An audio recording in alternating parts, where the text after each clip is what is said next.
In my 40 years on the bench, I've seen every kind of emotion walk through those courtroom doors. Real grief, real fear, real remorse. And I've also seen something else, the performance. The calculated display designed to move me, to soften my hand, to make me look past the facts sitting right there on my desk. I want to tell you about a young woman named Danielle Moreno, 23 years old. She came into my courtroom crying before she even reached the podium, tears streaming, voice shaking, the whole presentation. And I want to tell you exactly what I saw, and more importantly, what I didn't see. Because in this work, after 4 decades, you stop looking at what people show you. You start looking at what they can't hide. This case stayed with me. Not because it was the most dramatic case I've ever handled, but because it reminded me of something important. A courtroom is one of the last places left in this world where the truth still matters more than the performance. When this case landed on my desk, it came with a citation for reckless driving, a secondary charge of leaving the scene of a minor traffic incident, and a third violation, driving with a suspended license. That last one is the one that catches my attention every time. Because a suspended license doesn't happen by accident. It's the result of a chain of choices that someone made, one after another, and decided to ignore. The victim in this situation was a gentleman named Mr. Arthur Bellamy, 67 years old, retired schoolteacher. He had been rear-ended at a stoplight on a Tuesday afternoon, not seriously injured, thank God, but shaken. His rear bumper was damaged, and when he got out of his car to exchange information, the other driver pulled away, just left, drove off. Arthur stood there on the side of the road, a 67-year-old man, watching the car disappear. He had the presence of mind to write down the plate number. That's how we got to Danielle. As I reviewed the file, I noticed something that told me a great deal before she ever walked in. The incident happened on a Tuesday. She wasn't cited until Thursday, when an officer made contact at her home address.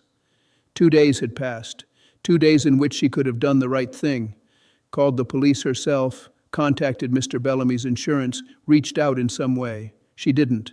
That told me something about where her head was. Let me walk you through what happened that Tuesday afternoon. Danielle was traveling south on Elmwood Avenue when she rear-ended Arthur Bellamy's vehicle at a red light. According to the police report, and confirmed by a witness who gave a statement, a woman walking her dog on the sidewalk nearby, the impact was noticeable. Not catastrophic, but enough that both vehicles moved forward. Enough that Arthur felt it in his neck and shoulders. Arthur got out of his car. He approached Danielle's window. He was calm. This man is a retired schoolteacher. He knows how to keep his composure. He said, "Are you all right? I just need to exchange insurance information." According to Arthur's statement, and the witness corroborated this, Danielle looked at him for a moment. Then she looked straight ahead, and then she drove away. I have to tell you, when I read that part of the report, I set it down for a second, because Arthur Bellamy is 67 years old. He's standing on the side of a road. His car is damaged. He's not sure yet if he's hurt, and the person responsible simply drove away. That's not a mistake. That's a decision. The witness gave the plate to police. The car was registered to Danielle's mother, but Danielle was identified as the driver when officers visited the residence. Here's the part that made this more serious. When they ran her license, it came back suspended. She had been driving on a suspended license as the result of 2 prior unpaid traffic violations, so we had reckless driving, leaving the scene, and driving on a suspended license. 3 separate choices, 3 separate moments where she could have done something different. As I continued reviewing the evidence, what struck me most was the timeline between the incident and her arrest. Those 2 days told a story. The officer's report noted that when he knocked on the door Thursday morning, Danielle answered in a casual manner. She didn't ask what it was about. She didn't seem surprised. According to the officer, and I pay close attention to how officers describe these initial interactions, she was cooperative but showed no distress about what had happened to the other driver. Her first question, after being told about the charges, was whether she needed a lawyer. Not, "Is the other person all right?" Not, "I've been meaning to reach out." Just the legal calculation. The medical record attached to the file showed that Arthur had gone to his doctor the following day with neck stiffness and some shoulder tenderness. Nothing requiring hospitalization, but real discomfort, real pain. At 67, that kind of impact doesn't just shake you and disappear. I also noted that the damage estimate on Arthur's vehicle came to approximately $1,400. He had filed with his own insurance in the meantime because he didn't have the other driver's information. That meant he was looking at his deductible out of his own pocket, $500, because someone drove away. $700, $500. These aren't enormous numbers, but to a retired school teacher on a fixed income, they matter, and more importantly, the principle matters. He did nothing wrong. He was sitting at a red light. That's what concerned me most, the complete absence of consequence in Danielle's world. She had made multiple poor decisions, and so far, life had continued without interruption. My courtroom was about to interrupt that. Now, by the time Danielle's court date arrived, someone had filmed a portion of the proceedings, as they often do now, and the early moments of her entrance, where she was visibly crying before I even called her case, had circulated on social media. My clerk mentioned it to me before I took the bench that morning. "Judge, there's already a clip going around. People are saying she's faking it." I told him what I always say. That's not my concern right now. My concern is what happens when she's standing in front of me. And I meant that. I've said this before and I'll say it again. It doesn't matter to me if 8 people are watching or 8 million. The woman in front of me gets the same process, the same fairness, and the same scrutiny as every single other person who has stood at that podium. Public interest doesn't elevate a case in my eyes, and it doesn't pressure me either. What I will say is this. The public attention on cases like this one tells me something about where people are. They're hungry for accountability. They see things happening around them every day where consequences seem optional, where the right move is to drive away and hope nobody noticed. When they see a courtroom that doesn't operate that way, it resonates. I understand that. I've always understood that. The courtroom is supposed to be where the truth lands. When Danielle walked into my courtroom that morning, the tears were already present. And I want to be precise about what I observed, because precision matters. She was well-dressed, professional appearance. She walked with her chin slightly down, dabbing at her eyes with a tissue. I watched her scan the room, and here is what I noticed. Her eyes moved. They assessed. For just a moment, before she returned to the posture of distress, she looked around that courtroom the way someone does when they're gauging an audience. I've been doing this for 40 years. I've seen real tears. I've seen a mother break down when she understood that her choice had affected her children. I've seen veterans struggle to hold it together. I've seen young men, tough young men, finally let the weight of what they'd done settle on their shoulders in a way that was deeply human and deeply real. I know what grief looks like, I know what fear looks like, and I know what a performance looks like. Arthur Bellamy was already seated.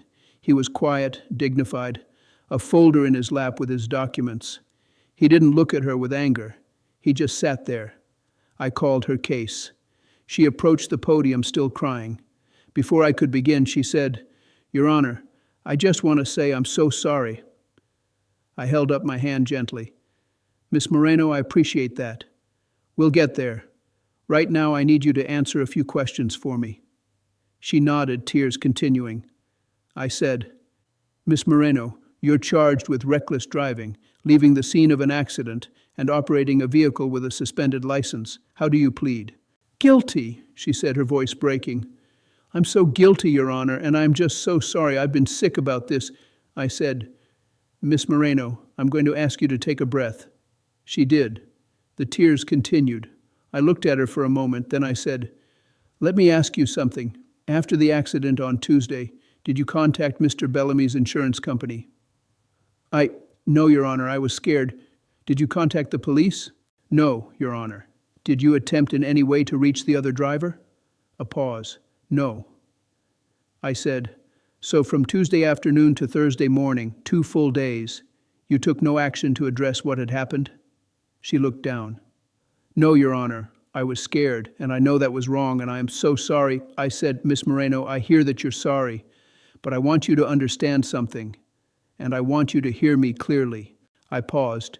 "Sorrow is something you feel. Remorse is something you act on. Those are 2 different things, and a courtroom is where we find out which one is real." She looked up at me. The tears were still there, but something shifted in her eyes, a flicker of recalculation.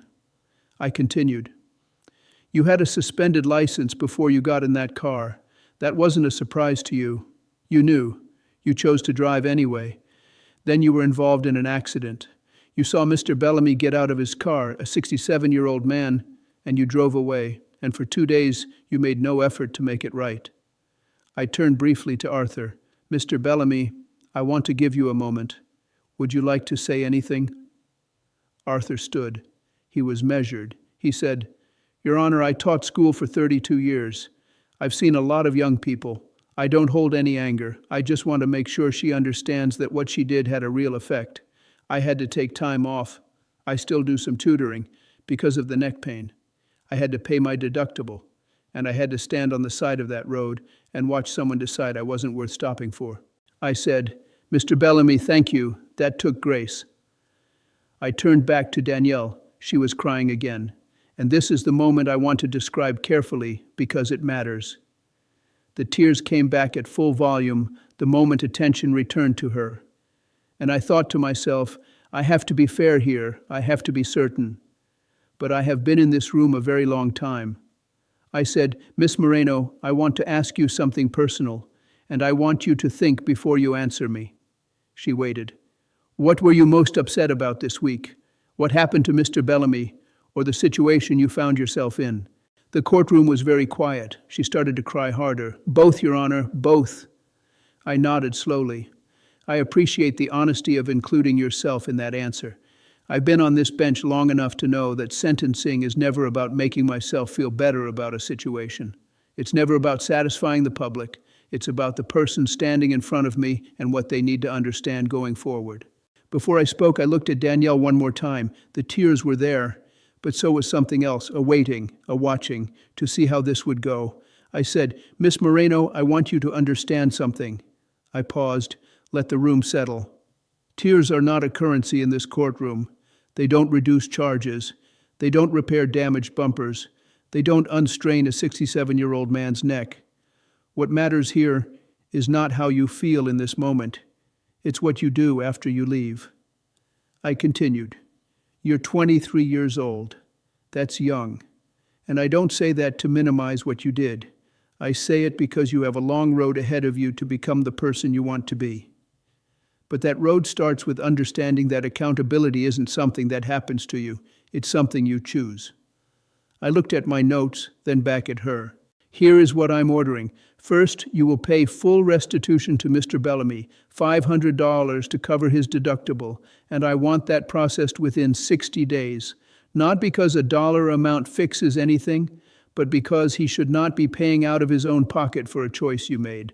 Second, I am placing you on 12 months of probation, during which time you will complete 80 hours of community service. I want those hours done at a senior center or a community outreach program. I want you spending time with people like Mr. Bellamy. Not because it's a punishment, but because I think if you actually sit with people like him, you'll understand something about what you walked away from that Tuesday afternoon. Third, your license suspension will remain in place, and before reinstatement, you will complete a safe driving course. You don't get behind the wheel again until you've demonstrated you understand what that responsibility means. Finally, I'm suspending any jail time, contingent on full compliance, because I don't believe putting you in a cell teaches you anything useful. What teaches you something is having to show up every week and be accountable to a probation officer and to those 80 hours of community service and to Mr. Bellamy's $500. I looked at her directly. I hope you use this time to ask yourself a serious question. Who do you want to be? Because right now, the young woman I see in front of me, and I'm not speaking about the tears, I'm speaking about the 2 days of silence, the decision to drive away, the suspended license. That's not who you're meant to be.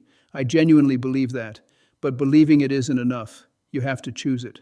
After I adjourned court, I noticed that Danielle stood at the podium for a moment longer than necessary. The tears had slowed. Something about the specific, concrete nature of what had just been laid out seemed to reach her in a way that the general emotion of the morning had not. Arthur Bellamy gathered his folder, stood up, and gave a quiet nod in my direction. I acknowledged him. I wanted to say more to him, and I got the chance briefly in the hallway afterward. I told him that his composure throughout that morning was something to be admired. He smiled and said, "Judge, I just want her to be better. That's all." I thought about that for a long time afterward. My clerk told me later that the video, when it finished circulating, had generated a significant response. People had been watching Danielle's entrance, the performance of emotion, and then watching my questions, watching the moment where the answer about who she was most upset for came out. They responded to that. They always respond to the moment when real accountability enters the room because they don't see enough of it. What I told my staff that afternoon was what I always tell them. We don't do this for the reaction. We do this because these are real people. Arthur Bellamy is a real person with a real neck injury and a real $500 deductible. Danielle Moreno is a real young woman who made real choices and needs to understand real consequences. The camera doesn't change any of that. I hope she did the community service hours. I hope she sat with some elderly men and women at a senior center and saw them as full human beings, as people with histories and dignity and the right to stand at a red light without someone deciding they weren't worth stopping for. Let me tell you what I want people to take away from a case like this. We live in a time when emotion has become a strategy, when tears are deployed, when sympathy is performed, when the appearance of remorse is calculated to produce a particular result. I understand that people are afraid. Courtrooms are intimidating, but there is a difference, and it matters deeply, between being afraid of consequences and being genuinely sorry for what you've done to another person. That difference shows up in the 2 days of silence. It shows up in the first question being about a lawyer, rather than about the man you left on the side of the road. It shows up in the tears that arrive on cue and recede when the audience changes. I want young people especially to hear this. Your emotions are real. Your fear is real. But the other person is also real. Mr. Bellamy was real. The retired teacher, the tutoring sessions he had to cancel, the $500 he shouldn't have had to pay, all of it was real. And no amount of feeling bad about your situation changes what you owe to him. After 40 years, this is what I still believe. Accountability is not a punishment. It is the beginning of a better version of yourself. The courtroom is just the place where it starts. That's what justice means to me.